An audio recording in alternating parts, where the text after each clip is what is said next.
National Friends Education Fund, supporting Quaker children in Quaker schools. If you believe that there is a divine spark in each person, then it follows, for instance, that you need to be respectful of that divine spark in others. Quaker education is among the oldest education in the United States. It's always focused on challenging every student appropriately. Everything about Quaker education, going back 300 years, is now being reinforced by all the research on education and the brain. And so it's nice to have a scientific basis for what we've known all along.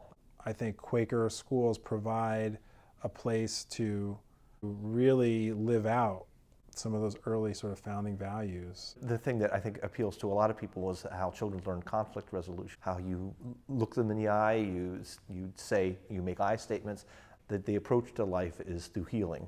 Kids are encouraged to think deeply about what they care most about and live a life that is in alignment with that. I planned a march last year for passage of the Equal Rights Amendment in Philadelphia, and it was really like our school helped me grow as an activist. The values of Quakerism were really reflected well, and so that's something that I was really interested in. And I was like, well, it's a Quaker school, so this is perfect.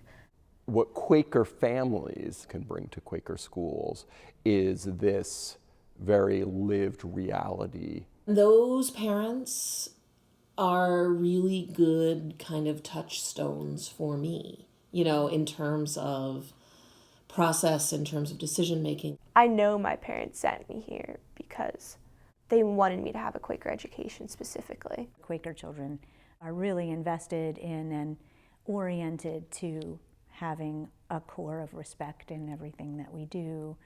It's critically important we have Quakers as teachers and as students. Having Quaker kids at school is tremendously important. Kids who understand quiet, kids who understand reflection, kids who understand that life is about seeking.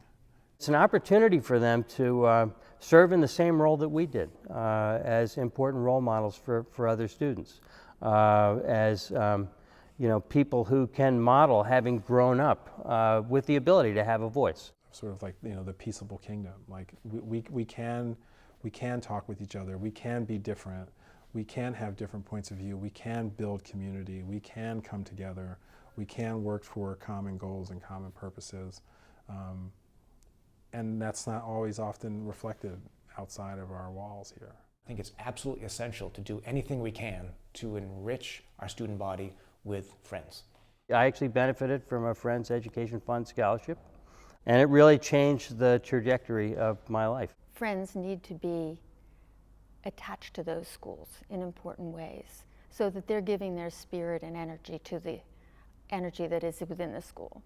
If you talk to our alumni and ask them what they want to do when they come back to school, almost without exception, they all say, I at least want to go to meeting. Carol and I are both big supporters of Quaker education. So it is what we think society needs more of. I think those things that Quakers were influential in helping create as ideas about what makes a citizen of the United States. I hope Quakers are filled with some pride about that, but I also hope that they realize it's a wonderful opportunity to pay that forward. And I hope it's a responsibility Quakers are willing to take up and continue for, I think we're going into year 329 of Quaker education in the United States. To learn more, visit friendscouncil.org/NFEF.